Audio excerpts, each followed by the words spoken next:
तरह की कॉल आई जिसमें फिर से 70 लाख रुपए की मांग की गई कि अगर बेटे को सकुशल बरामद करना चाहते हो तो फिरौती की रकम तुम्हें देनी पड़ेगी। इस घटना पे अत्यंत मेहनत एवं प्रयासोपरांत इन टीमों द्वारा इसका परिणाम निकला और घटना के 36 घंटे के भीतर जो यह व्यक्ति था जिसको अपहरत बताया जा रहा था अर्जुन राजपूत, इसको सकुशल पुलिस टीम ने बरामद किया। हरिद्वार के हरिके पौड़ी से इसे बरामद किया गया। देखिए, दिनांक 25 जुलाई को थाना कन्नरगंज पुलिस को चंद्रिका प्रसाद जो थाना क्षेत्र के धौरहरा के रहने वाले हैं, उनके द्वारा सूचना दी गई थी कि उनका बड़ा बेटा जो फूलों की खेती का व्यवसाय करता था अर्जुन राजपूत, वो 24 जुलाई की शाम को घर पे कुछ काम बताकर निकला था बाज़ार जाने को कह के, लेकिन वो वापस नहीं लौटा। काफ़ी तलाश करने के बाद भी जब वो नहीं मिला तो वो लोग थाने पहुँचे। इस सूचना पर थाना कन्नरगंज पुलिस द्वारा उस व्यक्ति की गुमशुदगी दर्ज की गई और तलाश जारी की गई। इसी बीच जो गायब व्यक्ति था अर्जुन राजपूत, उसके फ़ोन से परिजनों के फ़ोन पे कॉल आई और किसी अज्ञात आवाज़ द्वारा उन्हें कहा गया कि उनका बेटे का अपहरण हो गया है और यदि अपने बेटे को सकुशल चाहते हैं तो 70 लाख रुपए की फिरौती उनको देनी पड़ेगी। इस सूचना पे तत्काल थाना कन्नरगंज पुलिस द्वारा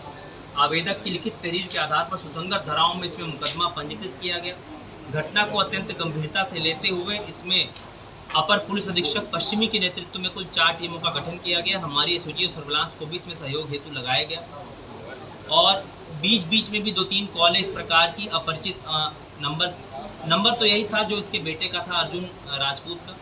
अपरिचित आवाज़ में इस तरह की कॉल आई जिसमें फिर से 70 लाख रुपए की मांग की गई कि अगर बेटे को सकुशल बरामद करना चाहते हो तो फिरौती की रकम तुम्हें देनी पड़ेगी। इस घटना पे अत्यंत मेहनत एवं प्रयासोपरांत इन टीमों द्वारा इसका परिणाम निकला और घटना के 36 घंटे के भीतर जो यह व्यक्ति था जिसको अपहरत बताया जा रहा था अर्जुन राजपूत, इसको सकुशल पुलिस टीम ने बरामद किया। हरिद्वार के हरिके पौड़ी से इसे बरामद किया गया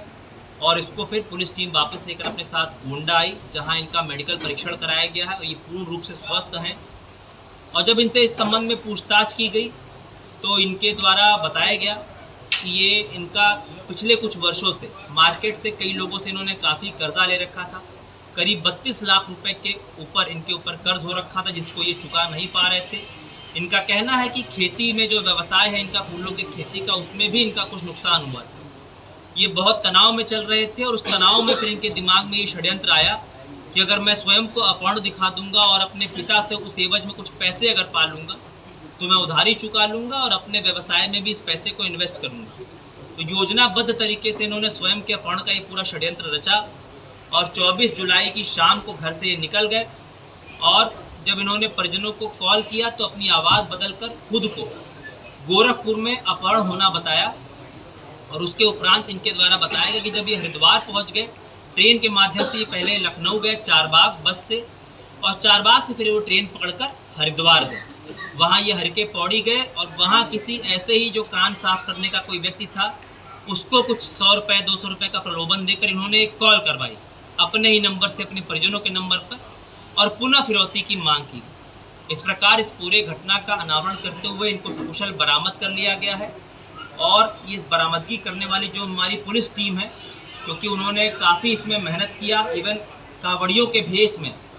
दिन भर वहाँ पर हरिद्वार में बहुत ही मेहनत करके और सूझबूझ के साथ इस अपहर्तक को बरामद किया है। उनको मेरी तरफ से 10,000 रुपये का नगद पुरस्कार से पुरस्कृत किया जा रहा है और प्रकरण के संबंध में अग्रिम वैधानिक कार्रवाई की जा रही है। क्या इनके साथ कोई और भी था इस पूरे मामले में? जो जांच हुई है अभी तक की और जो इनसे विस्तृत पूछताछ में हम लोग को जानकारी हुई है, ये अकेले थे और इनके दिमाग में अकेले ये पूरा षड्यंत्र था जिसके तहत ये खुद चले गए थे। सर, जिस तरह से ब्याजखोरों के वजह से ऐसी घटनाएं हो रही हैं, इसके ऊपर भी कुछ लगाम लगाया जाएगा? देखिए, इनसे अगर इस प्रकार की कोई शिकायत हमें मिलती है जिसमें इस तरह की चीज़ की पुष्टि होती है तो निश्चित तौर पर इस तरह के प्रकार के तत्वों पे भी कार्रवाई होगी।